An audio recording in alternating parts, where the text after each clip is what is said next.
আল্লাহ রাব্বুল আলামিন আদম আলাইহিস সালামকে ডাকবেন কিয়ামতের মাঠে। আদম আলাইহিস সালাম আসবেন। ওই দিন তো আপনারা জানেন কোন নবী সুপারিশ করতে পারবে? সবাই হাঁটুর ভরে ইয়া নাফসি। আদম আলাইহিস সালাম ইয়া নাফসি, নবী মূসা ইয়া নাফসি, ঈসা ইবনে মারইয়াম ইয়া নাফসি, দাউদ, সুলাইমান, ইব্রাহিম, ইসমাঈল, ইসহাক, ইয়াকুব, সবাই। শুধু মুহাম্মদ সাল্লাল্লাহু আলাইহি ওয়াসাল্লাম বলবেন কি ইয়া উম্মতি ইয়া উম্মতি। একজন মানুষ যার আদর্শ ফলো করতে এখন যুবকদের লজ্জা লাগে, তাই না? দাড়ি ছাড়তে লজ্জা লাগে না? এখন দাড়ি রাখলে বলে ব্যাকডেটেড হয়ে গেছে, মৌলবাদী হয়ে গেছে, সন্ত্রাসী হয়ে গেছে, বলে না? টাকনুর উপর কাপড় তুলতে লজ্জা লাগে, তাই না?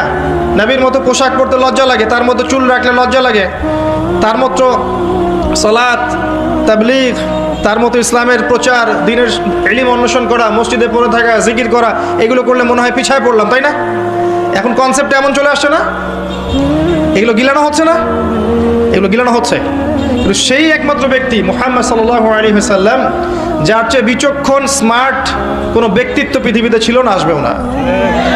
যার পূর্বের সমস্ত গুনাহ মাফ, পিছনের সমস্ত গুনাহ মাফ, যিনি হচ্ছেন আমাদের উসওয়াতুল হাসানা, তাই নয় কি? Role model. আপনার রোল মডেল, আপনি কাকে ফলো করবেন? একটা মানুষ কি সরাসরি আল্লাহকে পেতে পারে? একটা মাধ্যম লাগবে না? মাধ্যমটাকে আমাদের মুহাম্মদ সাল্লাল্লাহু আলাইহি ওয়াসাল্লাম। তার সাথে যার কথা মিলে যাবে আপনি নেবেন, তার আদর্শের সাথে যার কথাই মিলে যাবে আপনি গ্রহণ করবেন। যদি না মেলে গ্রহণ করবেন না। উনি আপনার উসওয়াতুল হাসানা, আপনার রোল মডেল, সুপার হিরো আপনার জন্য, তাই নয় কি? আর তাকে ফলোটা কি করবেন? শুধু ইবাদত বন্দেগীর জীবনে, না জীবনের সব ক্ষেত্রে? এই আকীদা পরিষ্কার রাখবেন। শুধু ইবাদতের ক্ষেত্রে আমি মুহাম্মদ সাল্লাল্লাহু আলাইহি ওয়াসাল্লামের উম্মত, আর অর্থনৈতিক জীবনে, সামাজিক জীবনে, পলিটিক্যাল লাইফে বা পারিবারিক লাইফে আমি তার উম্মত নই, এমনটা যেন না হয়। প্রত্যেকটা ক্ষেত্রে আমাদের উসওয়াকে হাসানাকে, রোল মডেলকে মুহাম্মদ সাল্লাল্লাহু আলাইহি ওয়াসাল্লাম। এই কথাটা কি মৌলবাদী কথা? আচ্ছা, এটাও খেয়াল রাখবেন। না বললেন কেন? এটা অবশ্যই ফান্ডামেন্টাল কথা, এটা অবশ্যই একটা ফান্ডামেন্টাল কথা। কারণ ইসলামের কিছু বেসিক ফান্ডামেন্টাল আছে। আল্লাহ বিশ্বাস করতে হবে, করতে হবে না? মালায়েকায় বিশ্বাস করতে হবে না? আসমানি কিতাব সমূহে করতে হবে না? সমস্ত নবী রসুলকে বিশ্বাস করতে হবে কি না? পরকালে বিশ্বাস করতে হবে না? তাকদীরের ভালো মন্দ বিশ্বাস করতে হবে? মুহাম্মদ সাল্লাল্লাহু আলাইহি ওয়াসাল্লামকে আদর্শ মানতে হবে। এই প্রত্যেকটা মূলনীতি নয় কি? এই মূলনীতি মেনে না চললে কেউ মুসলিম হতে পারবে? মুমিন হতে পারবে? অতএব এই ফান্ডামেন্টাল পিলারগুলোতে বিশ্বাস করতেই হবে। অতএব সবাই আমরা মৌলবাদী, কোনো সমস্যা নেই। কথা বুঝতে পারছেন? এই প্রত্যেকটা বিষয় মানতেই তো হবে, এগুলো তো মৌলিক বিষয়।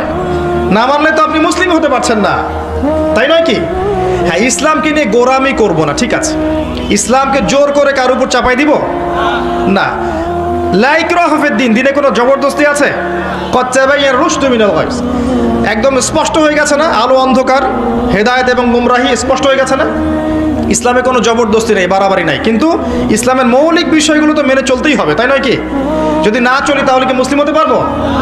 মুহাম্মদ সাল্লাল্লাহু আলাইহি ওয়াসাল্লাম আপনার রোল মডেল প্রত্যেকটা ক্ষেত্রে।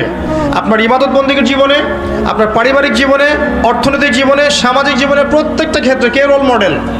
মুহাম্মদ রাসূলুল্লাহ সাল্লাল্লাহু আলাইহি ওয়াসাল্লাম। যিনি আপনাকে কি বলেছেন শোনেন। যিনি আপনাকে বলেছেন রাতের বেলা কবর জিয়ারত করতে গিয়ে, কাশ আমি যদি আমার ভাইদেরকে দেখতে পেতাম। সাহাবায়ে কেরাম বললেন, আমরা কি আপনার ভাই নই? নবী সাল্লাল্লাহু আলাইহি ওয়াসাল্লাম বলছেন, না, তোমরা আমার সাহাবী। আমার ভাই তারা যারা তোমাদের পরে আসবে, আমাকে না দেখেই আমার প্রতি ঈমান নিয়ে আসবে।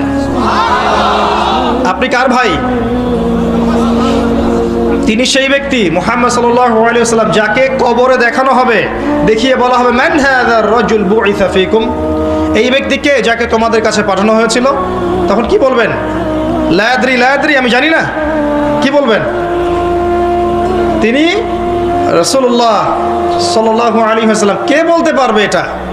যে সারাদিন সারা জীবন মুহাম্মদ সাল্লাল্লাহু আলাইহি ওয়াসাল্লামের সুন্নাহ মানে নাই, সে বলতে পারবে? নাকি যে জীবনের শুরু থেকে শেষ পর্যন্ত রাসূলের আদর্শে চলেছে সে বলতে পারবে? কে? অতএব কার আদর্শ মানতে হবে? আচ্ছা, যদি কেউ তার আদর্শ বাদ দিয়ে অন্য কার আদর্শ মানে, তার কি হবে? সে ব্যক্তি কি করবে? সূরা ফুরকান পড়ে দেখেন, ইয়াউমা ইয়া'আদ্দু যালিমু আলা ইয়াদাইহি জালেমরা সেদিন হাত কামড় দিবে।